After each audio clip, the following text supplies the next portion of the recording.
Bonjour Jean-Paul Bedbez. Bonjour. Royaume-Uni, plus 6,8% pour les salaires et plus 6% pour les prix. Dur constat. Dur constat statistique. C'est-à-dire que c'est une égalité momentanée entre deux forces. La première qui est l'inflation, qui est l'addition en fait de l'ensemble de l'augmentation de prix, énergie, salaire, alimentation, importation, plus de l'autre côté, l'augmentation des salaires qui est en réalité une réaction à l'augmentation des prix. Donc on a aujourd'hui une sorte d'égalité particulière entre deux forces, la force qui fait augmenter les prix et la force qui fait réagir à ces augmentations des prix, qui est la force salariale. On a donc l'inflation est une addition et l'augmentation des salaires est une réaction. Donc ce sont ces deux forces qu'il faut traiter.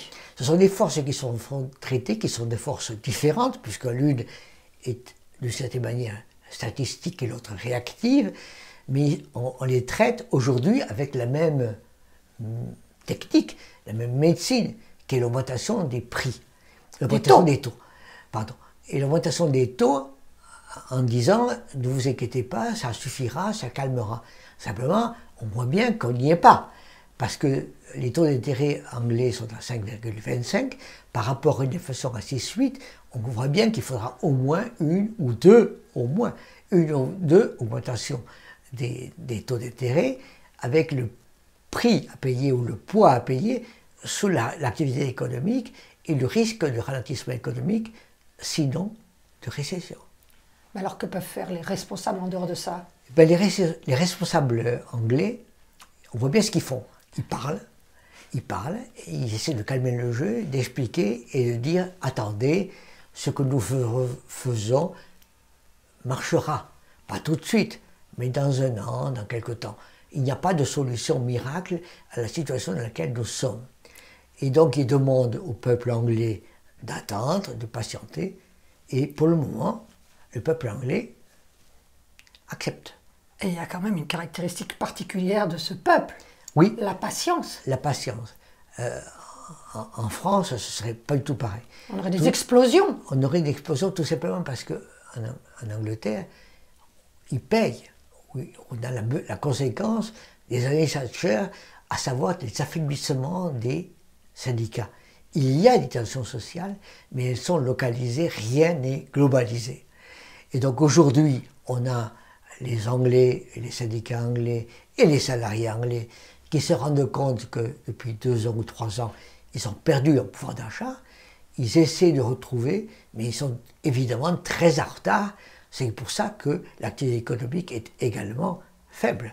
Et en fait, ils attendent aussi les travaillistes. Ils attendent également les travaillistes, ça fait partie de l'espoir. Ça fait 16 ans que les conservateurs sont au pouvoir.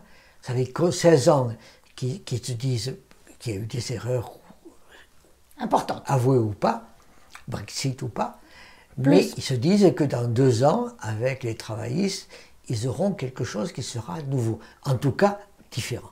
L'espoir fait vivre.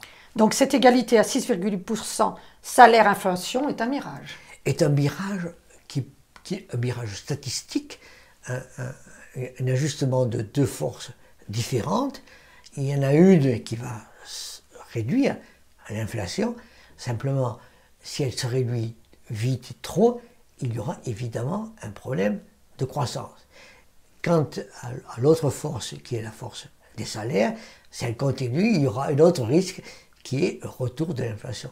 On voit bien à quel point nous sommes aujourd'hui dans une sorte d'équilibre instable, d'équilibre dangereux, et qu'il faut absolument que les Anglais continuent d'être patients. Bonne chance, Royaume-Uni. Merci Jean-Paul Bedbez. Je vous invite à vous abonner, je vous invite à liker, je vous invite à en parler, je vous invite à faire des commentaires. Donc, je vous invite. Merci.